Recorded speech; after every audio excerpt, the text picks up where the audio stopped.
10 p.m. here in Norway, and we're going to talk a little bit about Norway and Scandinavia too, as we're going to talk about happiness. Today's theme is happiness, and also why do the people in the happiest countries, why aren't they really happy? So I'm going to talk a little bit about that to start our session. Last month, the UN said that Finland is the happiest country in the world. And there are also a lot of people that said, how is that possible?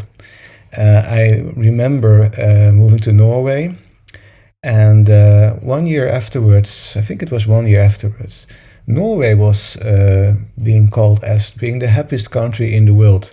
And I think, well, that wasn't my doing.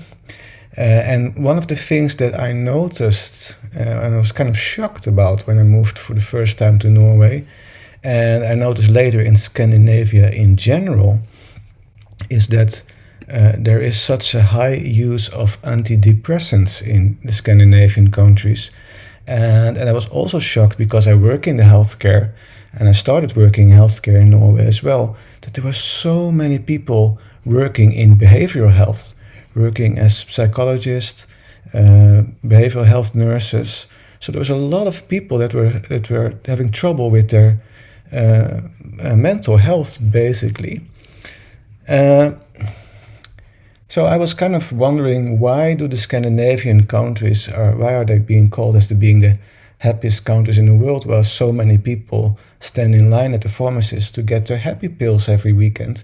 So I did some investigation, and I have this in my course as well. If you do my course, Shift, the Art of Transformation, which is the online course, or you go to my workshops and courses offline, I always talk about happiness and why the happiest countries in the world really don't have the happiest people or happiest inhabitants.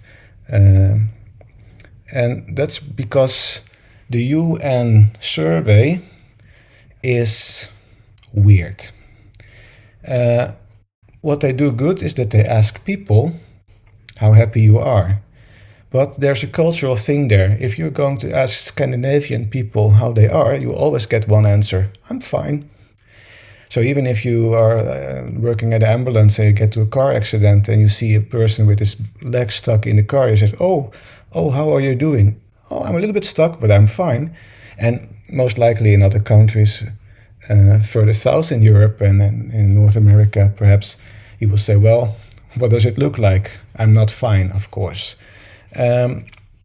So Scandinavian people have the habit to say that they are fine. So that already skews the result a bit about that whole survey they do. Another thing that is a bit different is that the UN really looks also at the economics, the wealth, the healthcare, etc. in those countries. And of course, then the more money you spend on healthcare, the more options people have to work on their mental health. They will say, oh, if that's possible in your country, then you must be a happy country. And actually it's further from the truth, because there is a need for that healthcare. There's a need for so many behavioral health clinics in, for example, Norway, where so many people work in behavioral health. There's a need, otherwise they wouldn't be there. So you can't say, oh, because your country is spending a lot of money on mental health, doesn't mean that people are happier there. It actually means the opposite. There's a problem there with people and their mental health. And of course, if you have a mental health problem, you're most likely not happy. So, yeah. So what actually are the happiest countries in the world? Because personally, I think the UN investigation, the UN survey,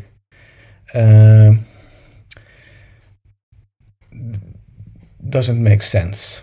I mean, it's based on basically wealth. And I don't know, my experience with wealth and having a lot of things and a lot of stuff, the more you have, the more problems you also have. The more things to take care of, to think about, the more things to take care of, the more complicated things get, and it really doesn't add to happiness at all. Gallup, for a few years back, did a different investigation, a different research, and they really looked at people's mental health. They didn't look at the wealth of a country or how much money was spent on healthcare or anything like that. It was really to the person, like how many people actually feel happy, then you get a whole different result. Then actually the South American countries were the happiest countries in the world. And why is that? Well, it's because of they are more together. They communicate more, they are less separate, they are dependent on each other, there are small communities helping each other, and that adds to the happiness because we are social beings. And during the pandemic, you might have noticed that if you're stuck in your house and you have nowhere to go, you seek contact with people. We are social beings. We need to be together. We need to communicate. That's what we're doing right here now, right now. I mean, we all have that need to communicate, to listen to each other, to discuss things. That makes us happy. And I can see it myself as well when I do my meditation gatherings once every month in town here. You see people come together, and it helps. It helps. It makes people more happy than just sitting at home reading or just watching the TV, not really interacting with other human beings. Another thing I did was that I looked at, I just went on the internet and saw some research being done on, for example, countries by suicide rate. So again, Finland became this year the happiest country in the world, and last year as well. But the suicide rate in Finland is more than in Europe. It's just as high as in North America and Australia and a few African countries. It is 10 to 15 people per 100,000. So every 100,000 people, there are 10 to 15 suicides. And if you look at South America, like I said in that other survey Gallup did, South American countries were the happiest countries in the world. There the suicide rate is 5 to 10 people on 100,000. So it's half that much. And that makes sense. I mean, if you're happy, you don't want to kill yourself, isn't it? The same when we look at, like I said, antidepressants. The countries that use the most antidepressants are the Scandinavian countries. They are in the top 10. Iceland is the highest. Denmark is number 4. Finland is number 6. And I think Norway is number 7. And you see that as well. They have high consumption of antidepressants. How can that be a happy country? I don't think so. And when you go to South American countries, that wasn't even in the list. So they hardly use any antidepressants. It wasn't something to actually notice. So yeah. Also then we say, okay, South American countries, they are poor, they don't have that much money, but there is communion. People talk to each other, people help each other. There's also another aspect, and that's religion. South American countries are more religious than Western European countries in North America, for example. And you see also that there's, of course, there are good things and bad things with religions, but it also brings people together, which adds to happiness. And the spiritual aspect as well adds to happiness as well.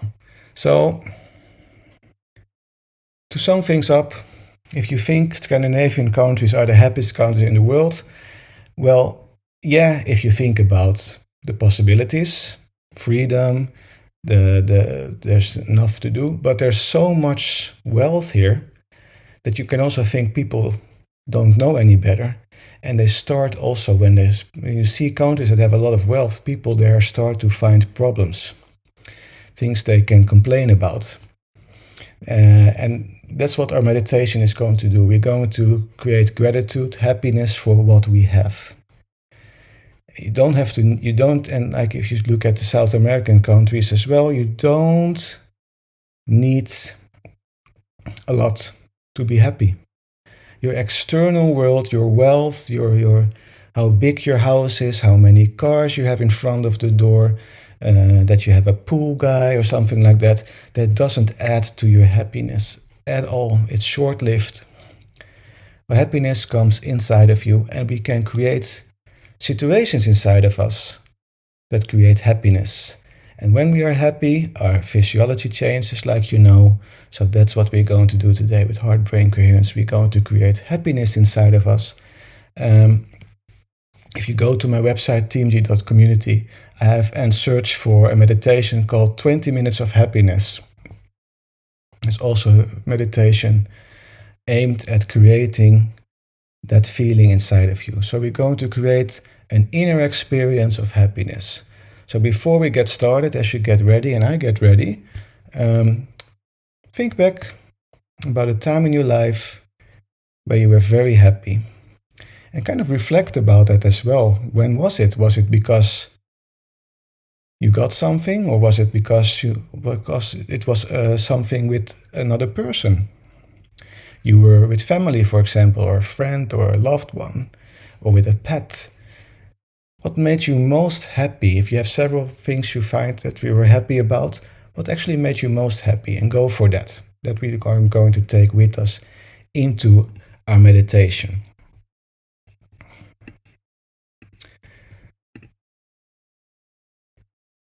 Let me see, people have some comments. Always your meditations help me. That's so good to hear, peaceful. And let me see, this morning the sun came out. That's something to be very, very grateful for and happy about. And gratitude and happiness go hand in hand. If you are grateful for something, you're most likely also happy about it, isn't it? Those go hand in hand.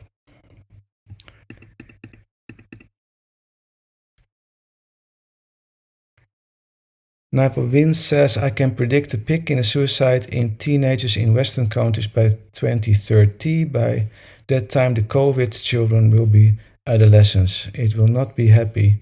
Then we will see how masks really work. Yeah, I'm not sure.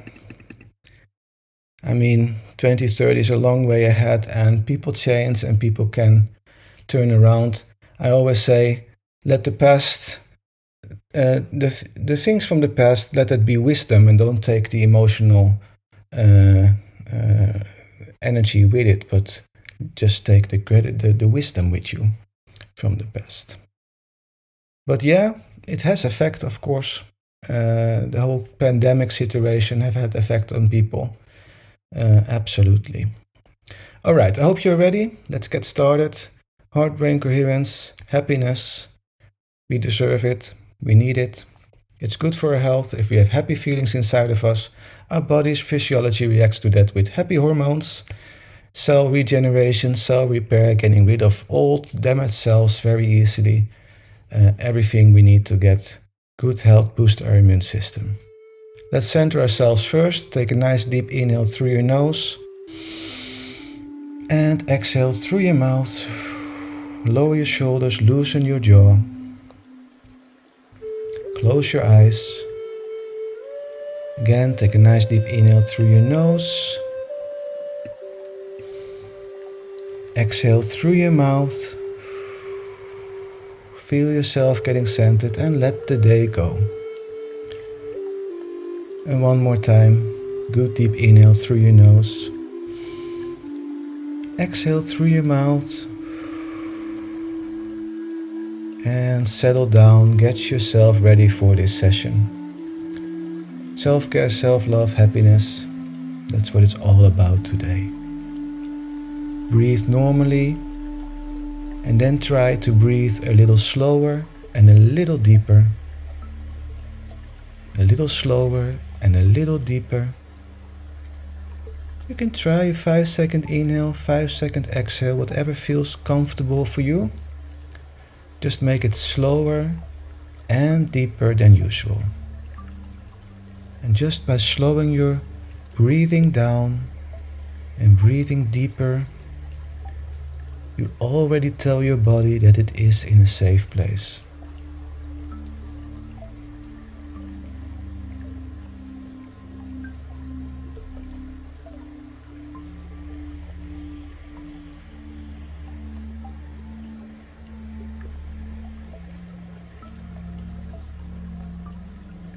Also notice where in your body you feel your breath the most.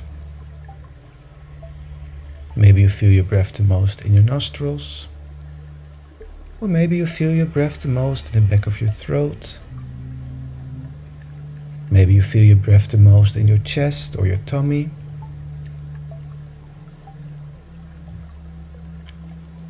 Just notice where you feel your breath the most.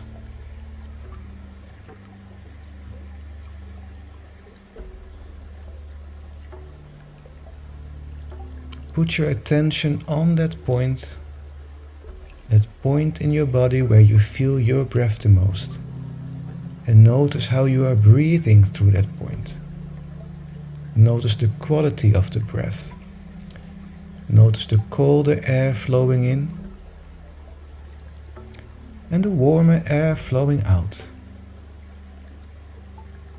And just for a minute or so, try to focus on your breath. Follow your breath. And if you during this session notice that your mind has wandered off, your thoughts are all over the place, that's okay. It happens to everyone. Just gently, without any judgment, get back to your breath and continue where you left off. Just follow your breath for a little while. Settle down. You might lower your shoulders even more on your next out breath.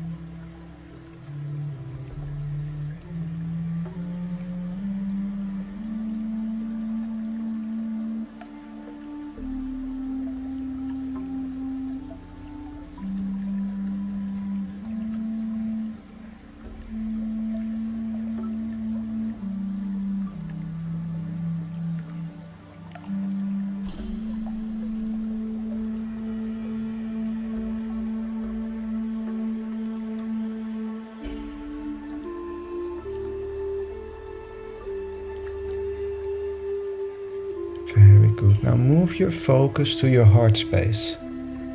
Focus on your heart. Become aware of your heart. You can help by putting your hand on your chest right there where your heart is.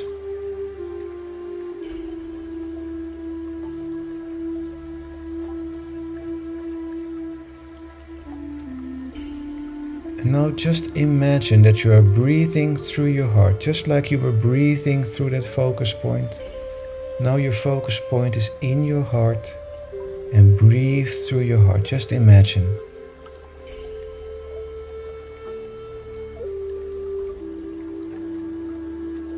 Nice and calm, nice and slow, breathe through your heart.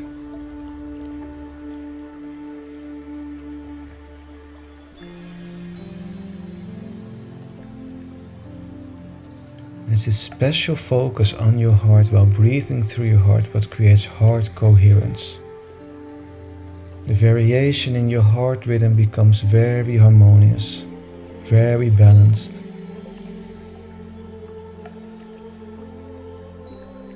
And this in turn also balances your nervous system because our heart is connected to our nervous system. And through the nervous system, our heart is connected to every organ in our body, especially the brain. There's 5 times more information going from the heart to the brain than from the brain to the heart. So when our heart gets coherent, when our heart rhythm is in balance, the information flow through the brain gets optimized, our brain gets balanced as well, and all the other organs in our body. You're using your heart as the conductor of that orchestra that is your body. And all your organs, everything function in your body is starting to go in tune, in the same rhythm. Everything balances out. Just by breathing through your heart. Nice and calm, nice and slow. So now as you're breathing through your heart, think back about a time in your life where you felt joy, happiness, gratitude.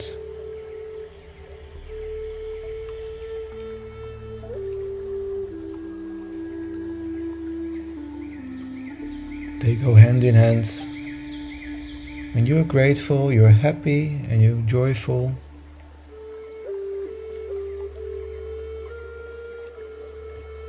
you're joyful, you're happy, and you're grateful.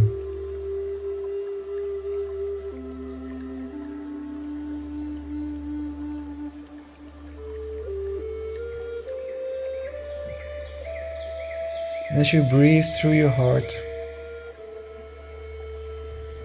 relive that moment as if it is happening right now. Make it as real as possible. Not only see it happening in front of you or imagine it, but also feel it. Feel it with every cell in your body. Breathe through your heart. Feel that happiness again, that gratitude, that joy. Feel it with your whole body. Let every cell in your body vibrate with that feeling as you relive that moment. And really go for it. If you notice yourself smiling, that's perfect. If you notice a warmth going through your body or anything else, that's all fine. That's perfect. It's just your body reacting to that inner experience you are creating right now. And the more real you make that inner experience, the more your body reacts to that in a way that is just perfect for you.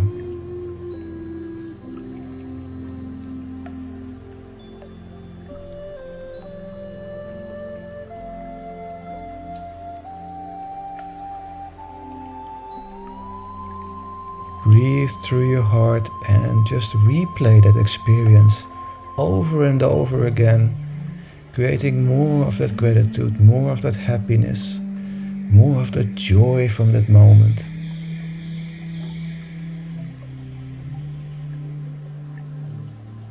Giving your body that boost it deserves.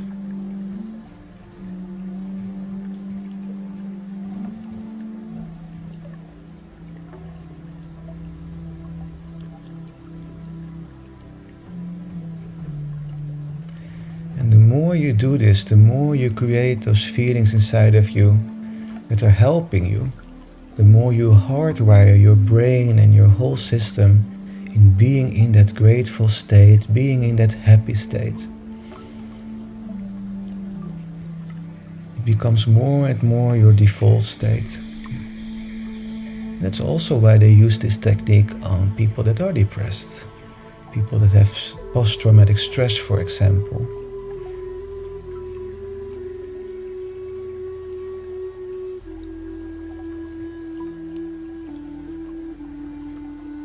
Just know that this is perfect for your immune system as well. There's nothing wrong with just creating an inner experience of joy, happiness, gratitude.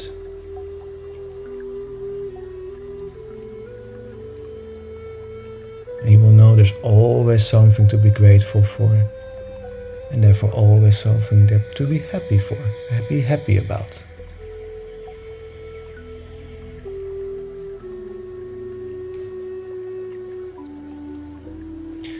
And like I said, for those people that are living in very wealthy countries, that maybe are kind of forgetting that they have so much to be happy for, to be grateful about.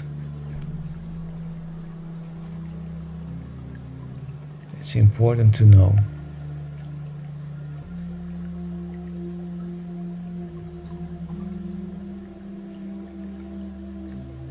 Something that also makes you happy is giving, the act of giving. So if you are wealthy, if you are healthy and you have a lot, don't build a bigger fence but create a longer table, as they say. Share your knowledge, share your happiness, share your gratitude, share your wealth. Do like the people in South America, even if they don't have much when it comes to money, for example, they share their food, they share their knowledge, they help each other, and that's why actually the happiest countries in the world are the countries in South America.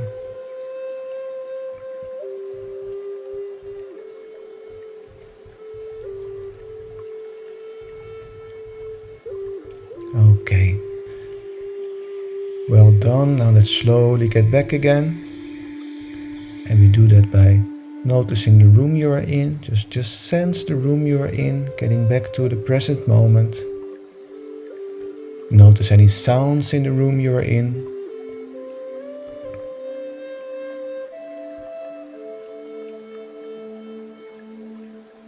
And breathe normally.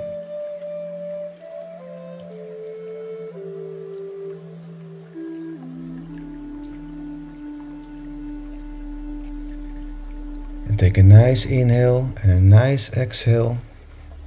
And as you exhale, move your body back and forth and from side to side.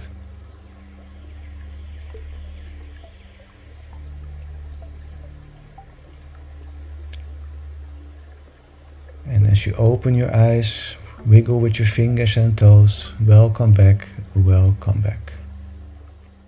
Great work, everyone. A lovely heart-brain coherence session. I can feel that from everyone. Very good. Well done. And yes, danke Rume. I also speak Norwegian. I also speak Dutch. And I speak Swedish. And read Danish if it's possible. Yep. But now we are doing this in English.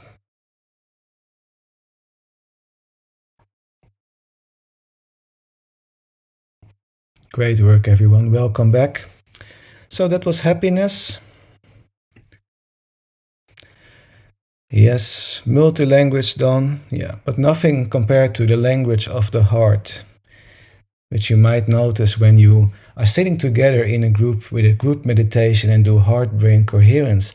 We always do this like a warm-up when I have my gatherings in town. We always start with heart-brain coherence. And when we sit together and our hearts are coherent, are in balance, and they all go in the same rhythm, you notice what happens. The whole atmosphere in the room, it changes momentarily. So, yeah. The language of the heart is universal and perfect. All right.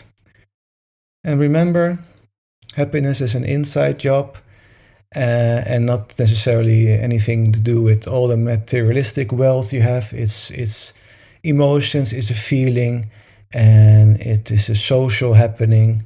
We need each other as human beings. We helping each other, cooperating together. Sharing in our wealth and whatever, and that's all creating happiness. And that makes the need of antidepressants and suicide much, much, much less. Okay. Last week I said that I wouldn't be here today because I was supposedly having to be traveling around, but that didn't go well, so I had to change my plans. Now that all is shifted to next week, but again, it's not sure either. So I'm not sure if I'm back next week.